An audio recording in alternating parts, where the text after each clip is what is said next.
Hello and welcome, dear student, once again. Remember, in social studies, we are looking at unit number 17. We looked at part 1, part 2, and part 3. Do you remember the title of unit 17? Independent Malawi. In the first unit, we looked at how Malawi got started the journey for independence.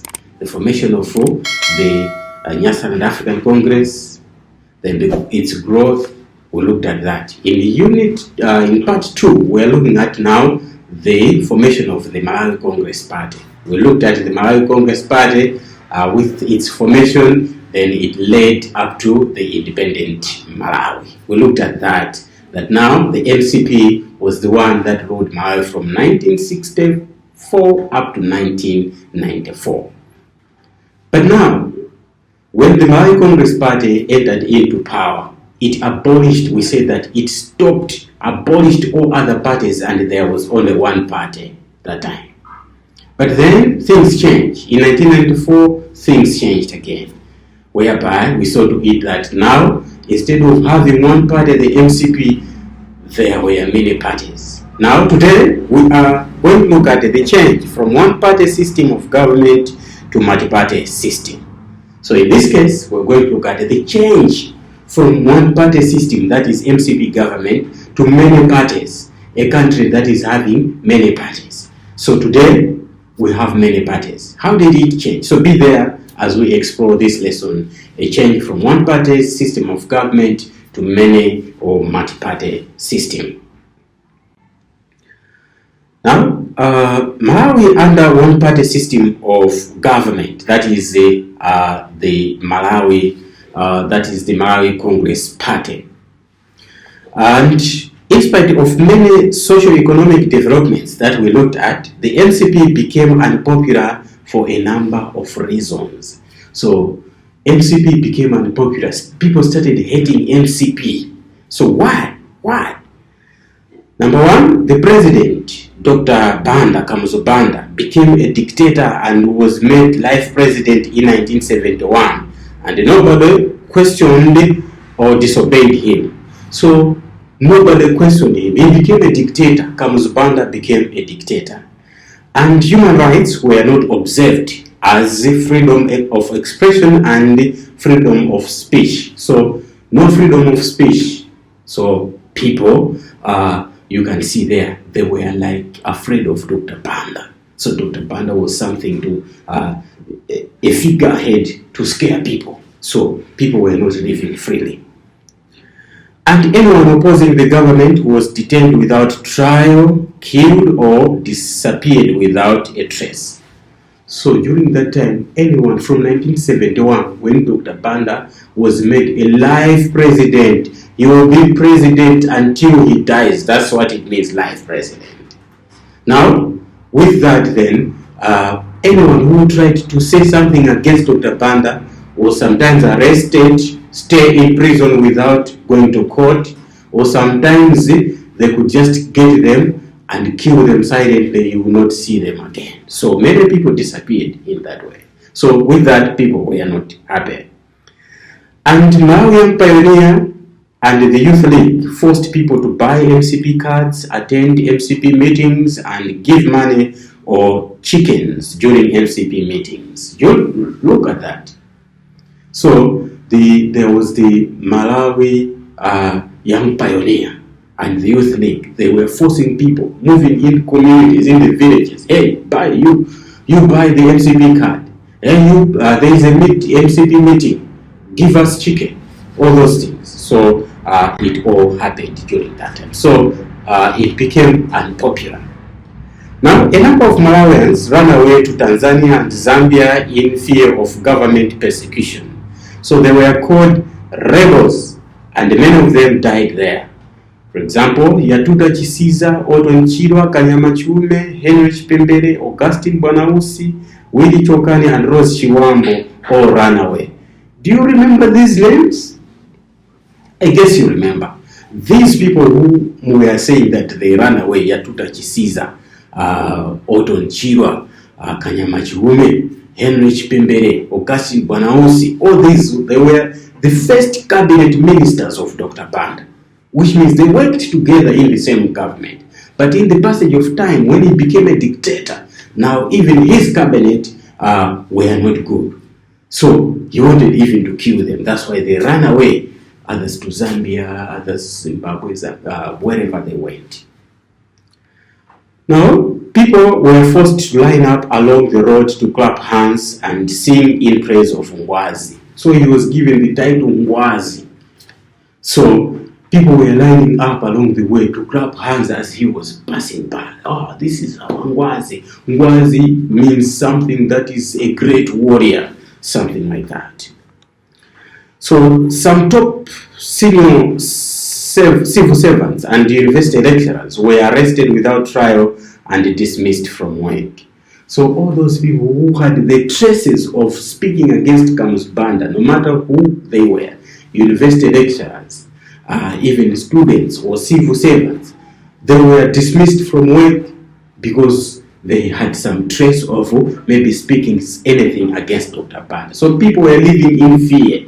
So because of that, MCP became unpopular. But how Malawi changed from one party to multi-party system of government is the thing that we're going to look at. So because of the above experiences, many people turned against the MCP and wanted that change. So people were living in fear. So people still wanted change. But how to make that change? It was really something that was not easily to be done. So how did it go about? So here are some of the events that helped Malawi to change into multi-party system. In 1992, it happened that the Roman Catholic bishops issued a pastoral letter to its church members. So the pastoral letter was read in all Catholic churches and it highlighted the injustices experienced in Malawi under the MCP. So that marked the beginning of political change in Malawi. So we see there that 1992, it was a year, or it is a year again to remember in the history of politics in Malawi.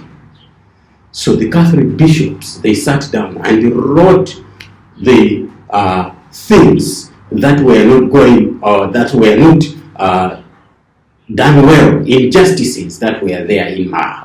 Because Kamuzu Banda was a total dictator. So the pastoral letter was read in all the churches. So you can see to that. So number two, in support of the bishops, then Tom Chakufa Chihana was in Zambia and came to Malawi and led a pressure group which was known as Alliance for Democracy, AFOD, to challenge MCP. So he called for multi-party democracy and a free Malawi. So he was arrested on arrival and he had a lot of support, however, from within and outside the countries and organizations. So we see that after the Catholic bishops wrote that pastoral letter, then Chakufa Chihana, who was in Zambia, he came. Now when he came, he formed his pressure group known as the Alliance for Democracy. And for Chakufa Chihana, he said, we need many parties, not one party. No, we need many parties here, and we don't want dictatorship in Malawi. So the third one, the United Democratic Front, was another pressure group that was led by Bakiri Muluzi, which also called for multi-party democracy and the observation of human rights. Remember, the MCP, when it came, it also said that no, these things of human rights are not good. We are revoking. No more human rights. We just hear what and follow what Dr. Banda says. So when UDF also was formed by Bakiri Muluzi, he was also calling for multi-party and human rights. People need to have human rights. And the fourth one, another event, was the referendum, which was conducted on 14th June 1993. So Malawians had to vote as to whether they wanted to stick to one-party system of government or to reintroduce multi-party system of government. So we see here in 1993, 14 June is another day we need to remember, because Malawians went for a referendum. In a referendum, you have a question where you answer yes or no, yes or no. So the question was, do you Malawians, do you still want to be under one party? Or maybe we need to bring back many parties, multi-party. So people voted in that day. So it was at this time that pressure groups became political parties. So during that time, at the referendum, then the people answered that yes, we want many parties. And at that time, that AFOD, which was a pressure group, became a party. UDF, which was a pressure group, it became a party after the referendum. So on 23rd May 1994, the first presidential and parliamentary multi-party elections were held. So the UDF won the elections and Bakiri Muluzi became the first president under the reintroduced multi-party government. So Dr. Banda accepted the elections results even before counting of the votes was over. So he congratulated Muluzi and wished him well. So we see that on 23rd May 1994, people went to vote with multi-party.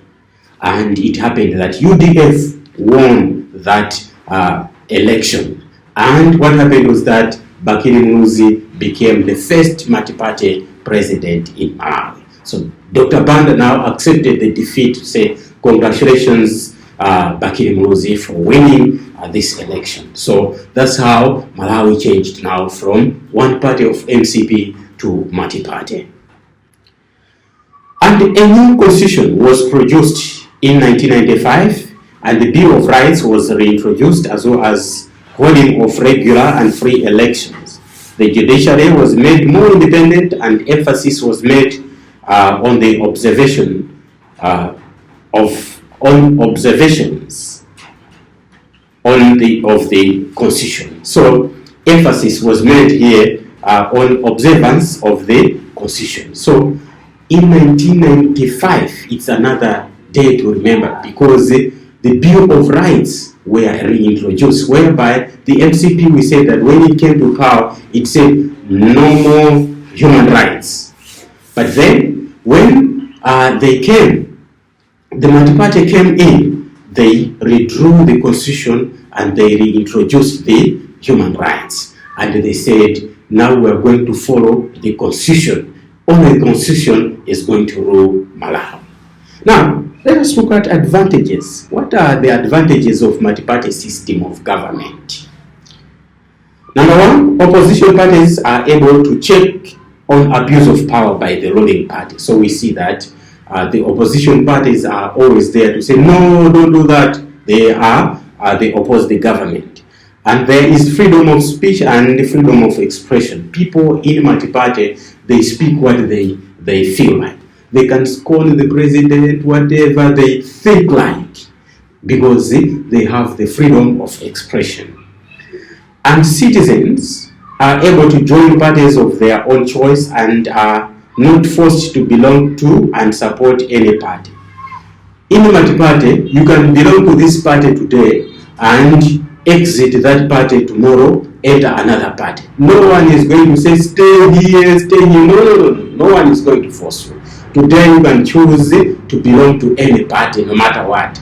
No matter where you come from, no matter where you belong. You have the right to choose the party. And voters are able to vote out unpopular party that is in government and vote in another party. So we see that voters or citizens, you have the right to say this party is not running the government well, therefore let it vote out so it can be voted out of the government. So you see that advantage. And also other people's views are heard. So the views of other people are also considered to be very much important. Not only that, but also Human rights are observed. In Multiparty, you observe human rights, that everyone has got the rights. And more than one party takes part in the elections to form a new government. So we can see that there are many parties that can even form a government. And voters are able to choose a candidate of their own choice to represent them in parliament. Also, voters, they are able to choose a candidate of their choice. We will not vote for you, we will vote for this one to represent us in parliament. No one can come back to you, why did you vote for him? No, you have the right to vote for anyone. And dictatorship is avoided because of criticism from other parties. So always there are other people who are criticizing you. There is no room for dictatorship in Multiparty. You just express your views. No room for dictatorship. And finally, there is transparency and accountability. So the running of the issues are open. That's why we hear about the government is going to make a budget. Budget is known to the people. Everything that the government does is known to the people. So that's the advantage. Now, let us look at the disadvantages. What are the disadvantages of the multi-party system of government? Number one, the country may split into many groups of people who may quarrel or fight against each other because of different interests and ideologies. So sometimes the country can be divided because of different political ideologies. Say you support this party, therefore we are going to beat you. So people can split. Communities can split because of different political ideologies. Parties might disagree on important issues debated in parliament. This might slow down development. In parliament, we hear the noise sometimes. No, like that. That one, it delays the discussions, hence delays the development because of the different views that are presented. All the views are good, but they are opposing. They take time to agree. And parties may be based on ethnic or tribal lines, which will not be for the interest of the nation. Sometimes people may vote because we come from the north, therefore this party has been formed by someone from the north. Let us all from the north vote for this party. That one cannot be good. We come from the central and this party is, it comes from the central, the leader is from the central. Therefore let us all vote for this. This party is for the south, like that. So sometimes people vote in the lines of the regions or the tribal lines or ethnic lines. And also, it takes time for different parties represented in parliament to make decisions because of many political arguments. So we see here that it might take time to reach a consensus, to agree on one thing. Because other people, they will feel like, if we support them, then it will be like we are together with them. But we are the opposition. We cannot support them. When the government comes in with another bill to say, let us do this, the opposition says, no, and it takes time. Hence, it delays development. So this far, we have come to the end of unit number 17, Independent Malawi. We have seen how the journey for independence went through. Today we talk of Multiparty, how we have been here where we are. We have looked at the advantages and disadvantages of many parties or Multiparty. But before I leave you, here is the work. Please go through this work for this part 3 of unit 17. So pause the video, copy the questions and answer them correctly. So please pause the video and copy the questions so that you follow the questions and try to answer them according to what you have captured there. But next time, the journey in social studies continues. Next time, we'll be looking in Unit 18. So, Unit 18, again, we'll be focusing on the liberation of Africa. The liberation of Africa. So, be there to see how Africa was liberated. So it's another wonderful topic that we are going to look at. But until next time, I thank you so much for following and for your attention.